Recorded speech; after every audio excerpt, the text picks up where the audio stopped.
Hello, Music Multiverse listeners, and welcome to Beyond Your Radio's Unknown Sundays. What is Unknown Sunday? Well, this is where we take an artist or band or something in the music realm that could be relatively unknown to most of the masses and might have the ability to become something for our listeners to explore.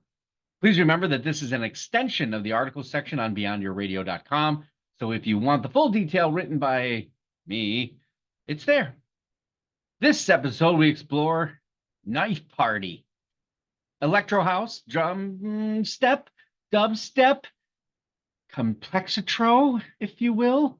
But before we go down this electronic dubstep drop loving computer DJ craziness, if you haven't subscribed yet, please think about doing so. We'd love to have you as a regular, and it shows up right there on YouTube to let you know. If you've already subscribed, well, you know what we do, how we do it, and you're in love with it all already. So spread the word. So let's talk about Knife Party. You know, I was never a dance club guy. Sure, I frequented the establishments that mostly were tuned to making the young women in black miniskirts dance, burn off their worries, and of course, consume liquored beverages that were always happening on ladies' night, which apparently is illegal now because then you're singling out ladies and there's no men's night, although maybe they're the same thing. The tunes they spun would occasionally mix in something that I would, maybe be a popular radio or something that I would enjoy, like maybe Nine Inch Nails' Animal, which was very popular at the time back in the 90s. And of course, Marilyn Manson, PJ Harvey, and later Four Non Blondes. But it was Moby. It was the Tricky. It was Bjork that were starting to tickle the idea and merger of electronic dance music and the alternative music scene. So what happens at that point? Well, you get an expansion. Pretty soon you had Portishead, tons of DJ this and DJ that, as the expansion of the genre within the macro EDM becomes something of that, like rock and roll, splitting up into maybe 15 categories if you're paying attention, or you really want to break it down that way. But I'm not here to really give you the evolution and the beginnings of it. What I'm here to do is, talk about Knife Party. So you are here for Knife Party, right? The influence here starts from a DJ friend of mine from New Jersey, who not only had his finger on these kind of the pulse of the scene of this nature, but extensive knowledge of the genre as well. On one of his visits to upstate New York here, he let me in on some of the goings on with Skrillex, Mod Step, Nero, and of course, Knife Party. And then all kinds of other interesting singles that were yet to have happen or even have an EP.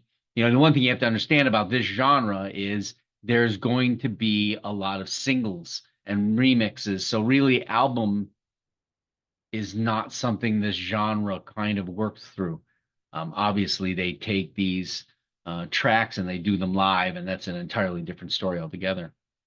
So the lack of album or complete cohesion of musical concept is something I struggle with. I don't do a lot of singles. I want to hear a full conceptual album. But that being said, there is something to the fact that, when you're listening to these albums or these singles and EPs, there is a part of sameness, as Everett would say from the panel, or elongated electronic melody for too long a time, which was really one of the reasons I didn't exactly like the music in the club. The trance is the motion. Well, no one gets that better than Static X. You're paying attention, right? To hear something new or at least feel like we move to the next song. But this stuff that Jeff DeYoung, that's right, another Jeff in my wheelhouse of friends who would love to have him on the panel. He's a very busy individual between all his events, volleyball and school and his children. Damn it, man, get on the panel. It'll help. I would have loved to have done this with you. So we're throwing down this stuff in the car, and it's got these huge drops and crescendos that, while that sameness is there, it explodes into something else. Yes, some of it was Transformer, like Optimus Prime was having a seizure, but it still was engaging, extremely catchy. So enter Knife Party onto my stereo. Maybe it was his. Power Glove and Internet Friends might have been the first two songs I heard. So infectious, they were different, they were thrilling because you didn't know what was coming next. You had this kickoff, But then as it moves forward, all of a sudden you're jaunting in a different direction, even though the build is, you figure it's just going to boom and go back into the same thing. It sometimes does not. But I was certainly paying attention to the bass and the drum machine war that was going on. And there is the hook. The hook I had subtle hints of with DJ Rap, Portishead, Tricky, and others. It's all about the particular bass. It's all about that bass. And then to see the craziness ensue, right, in these live performances from Knife Party, they're insane. The stage, the sheer large proportion of the screens, the cabling that looks like it's from the Matrix, for crying out loud. It's just music they're piping in, right? Obviously they don't frequent the United States as much, being from Australia. But by God, I don't even know if I could handle a show like that. You know, at 50 plus years old, I'm going to get into the crowd and I'm going to start doing that. I think the Pit is going to destroy me. So more of the Pit and Pendulum. Wait a minute. Is that a reference to something else in this matter? Of course it is. So this duo, the Knife Party, Australian, right? Yes, Australian. But wait a minute. From another band, Pendulum. Well, I know Pendulum. That's kind of like a drum and bass progressive rock ensemble. Didn't know they were from Australia at that point, but wow. So Bob Swire and Gareth McGrillen, a faction of that band. It was equally engaging, but in a more progressive nature, sort of like a Prodigy, let's say. The intended, this Knife Party to be like a side gig and a side project, but it obviously blew up big. Unfortunately for the fan base of Pendulum, it appeared it was death by Knife Party. As there have been some follow-up record since 2010's Immersions, which I have and enjoy. An album that I believe could have been the next big step for them. So what was going on at the time? Obviously Knife Party. But what happens next? Well, there's hope for you all, because in 2023, Pendulum released an EP called Anima. So it does appear that there's hope for Pendulum to take their DNB, drum and bass, progressive rock, further. Fingers crossed. I thought Anima was pretty good. Okay, so there's all that going on, which adds to the overall scope and importance of Knife Party on this Unknown Sunday's reach. So let me go back a bit. Enter the full-length album Abandoned Ship.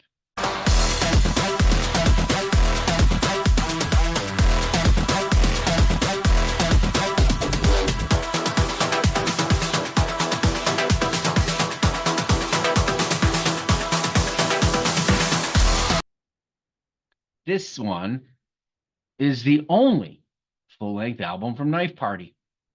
While it did take me some time to come to grips with a longer jaunt of EDM, I still find this album among the best of the genre, in my opinion, with the likes of Scary Monsters and Nice Sprites, Skrillex, Evolution Theory, which is Mod Step, and a Dead Ringer by RJD2, although a lot of RJD2 catalog is pretty decent. So here I am trying to enjoy this, having this full-on experience. I know that every time I put on a Knife Party record, whether it be an EP, like Haunted House, which started it all for me, or Abandoned Ship, the only full-length album, I'm going to be sucked into the vortex of body-moving, club drop, and bass and drum machine. And I'm waiting and waiting and trying with this thriller-like feel to get ready for whatever's coming next in any of the song, because you never know what my head bobbing is going to lead to, or what crescendo is ultimately at some point going to destroy me like some transformer, crushing me under its weight. Sometimes I find myself even, losing control in the kitchen. Got my Santuco. Is that a knife? Waved in the air, Now I'm no longer with an onion in my hand, an imaginary pit and pendulum. Once again, sorry, guys, that I missed because I'm broken middle-class man, middle-aged man, who technically has no concept or willpower to participate in the zany nature of the music I'm watching on these YouTube clips of youth that is certainly not wasted in the ingeniousness of Knife Party raging raves. Jealous, I certainly am. Knife Party albums in my collection: Haunted House and Abandoned Ship. It's hard to find the EPs of this band. You can't even order them on Amazon.com, but of course there's plenty on the digital front. So here's the chronological order, should you wish to dive into this rabbit hole. 100% No Modern Talking from 2011. Rage Valley, 2012. Haunted House, 2013. Abandoned Ship, the only full-length album, 2014. Trigger Warning, 2015. And Lost Souls, 2019, which they showcased in their podcast that wound up being, they discussed music, talked about it, played some, and then the Lost Souls EP was leaked that way. Sorry, you know, Knife Party is wonderful marketing concept. The logo, the whole crescendo of even the visuals is part of the experience. So take that under advisement when you're watching too. And then there's Pendulum, the band. If you'd like to check them out, Hold Your Color in 2005. It's also in my collection. And then In Silico, 2008, also in my collection. And Immersion, 2010, also in my collection. The reworks of 2018, well, those were all kinds of remixes, which included Knife Party, Moby, and even Devin Townsend. And then, of course, Anima, just last year, their EP from 2023. We're on the web at beyondyourradio.com, Facebook, Twitter, Instagram, and YouTube, articles, videos, podcasts. It's all about albums, artists, and bands. Go Beyond Your Radio with us, a real music appreciation channel. That's right, even EDM, dubstep. That's right, we got your back, Deadpool. Until next week, happy listening.